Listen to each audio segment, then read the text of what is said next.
Chegamos em uma aula curiosa e ao mesmo tempo muito tensa. Vamos falar sobre o suicídio de acordo com o autor Emile Durkheim.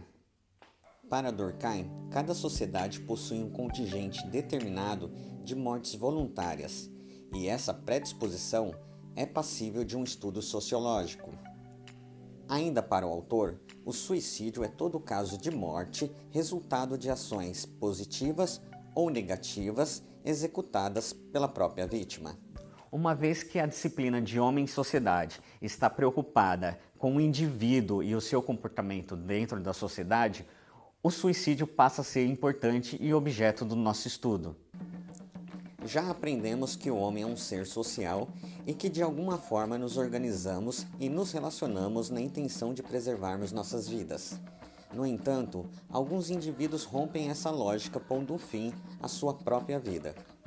A intenção do autor é identificar e apresentar as motivações que levam os indivíduos ao suicídio. Além disso, o autor deixa muito claro que para cada tipo de sociedade e de organização social, um tipo de suicídio pode acontecer ali. Durkheim, por meio de estudos e um denso relatório estatístico com o número de suicidas, consegue identificar algumas similaridades nesses atos e classificar os tipos de suicídios. O primeiro tipo é o suicídio altruísta. É o ato de pôr fim à própria vida por uma causa especial e que geralmente beneficiará um grupo a qual o suicida pertence. É o caso dos kamikazes japoneses. Durante a Segunda Guerra, diversos soldados japoneses se lançaram juntamente com seus aviões em navios norte-americanos. Esse ato demonstra que o suicídio altruísta é uma forma de doar a sua própria vida em defesa de um ideal ou da manutenção da sua sociedade.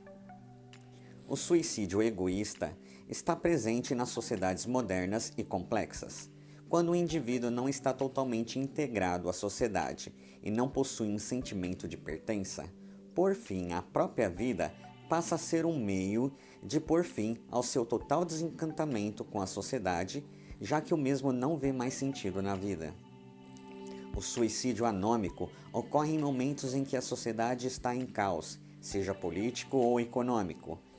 Um exemplo deste fenômeno ocorreu na crise de 1929 nos Estados Unidos com a quebra da Bolsa de Valores. Uma vez que havia uma desordem financeira e social, alguns indivíduos cometeram este ato, pois não haviam mais laços que os mantinham dentro da sociedade. Uma situação de desespero diante da grave crise que assolou os Estados Unidos. Esse é um ponto muito interessante. O suicídio também depende do grau de solidariedade entre os indivíduos. Quanto mais solidariedade entre os indivíduos, mais suicídios altruístas pode acontecer. Quanto menor o grau de solidariedade entre os indivíduos, o individualismo se sobressai e por isso pode promover o sentimento de não pertencimento à sociedade ou de desencantamento e, consequentemente, suicídios egoístas. Por outro lado, se a sociedade entra em uma grave crise econômica ou política ou uma catástrofe geral, mais suicídios anômicos podem acontecer. Importante destacar que a anomia é um ambiente com ausência de lei ou regra. É um desvio das leis naturais, que promove uma anarquia ou uma desorganização.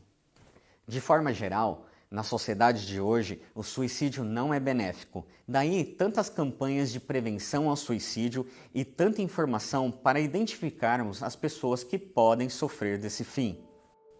Exemplo de campanha de prevenção ao suicídio foi desenvolvida pela Samsung. Em uma ponte onde ocorria diversos suicídios, esta empresa desenvolveu um mecanismo que iluminava essa ponte, com diversas fotos e frases.